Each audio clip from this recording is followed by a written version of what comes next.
Having seen their unbeaten start to the season ended at home to Munster, Glasgow were keen to get back to winning ways at Connacht on Saturday. Due to the upcoming international series, the Warriors team showed a number of changes, and it was a significant day for Dougie Hall, making his 150th league appearance for the Scots. Connacht coach Pat Lam made 4 changes for this game from the side that ran Leinster so close last time out.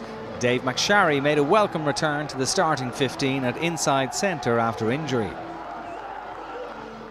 Glasgow winger Dite H. van der Merwe became a dad to Nola Grace this week, but it's Connacht who'll be having sleepless nights after the winger was allowed to push over for a try in just the 5th minute. It's the sort of finish you'd expect from a prop forward, but it was the number 11's first try of the campaign. Duncan Weir added the conversion to give Warriors a 7-point lead. Like so many games in the Pro 12 this weekend, the windy conditions made life difficult for place kickers, but on 15 minutes, Dan Parks brought Connacht back into it with a penalty from close to the posts. In the 25th minute, Glasgow pressed the Connacht rear guard, and as they advanced, the men in green were penalised by referee Neil Patterson for not rolling away. Weir was on target to put Glasgow 10-3 ahead. As the game moved towards half-time, the visitors extended their lead to a more comfortable 10 points when Connacht's scrum went down near their own line.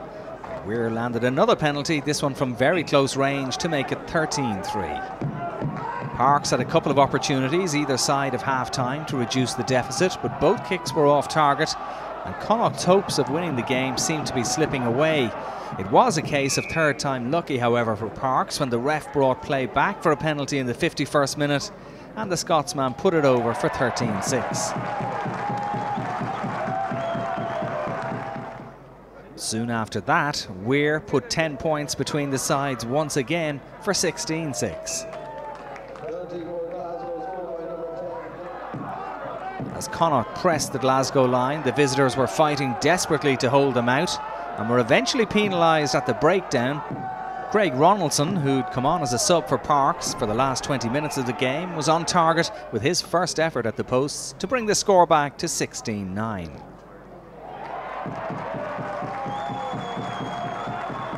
With 10 minutes to go as the Connacht pressure continued, Ronaldson kicked another penalty to make it 16-12. And the home crowd were sensing that they might just nick it. A good finish from the left footer in difficult conditions.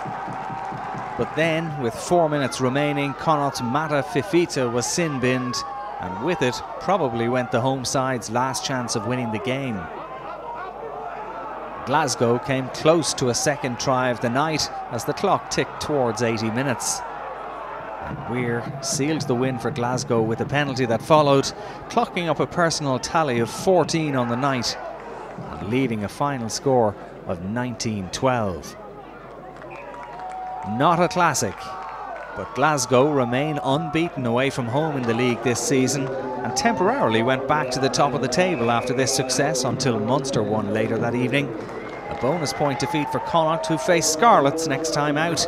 Final score at the Sports Ground: Connacht 12, Glasgow Warriors 19.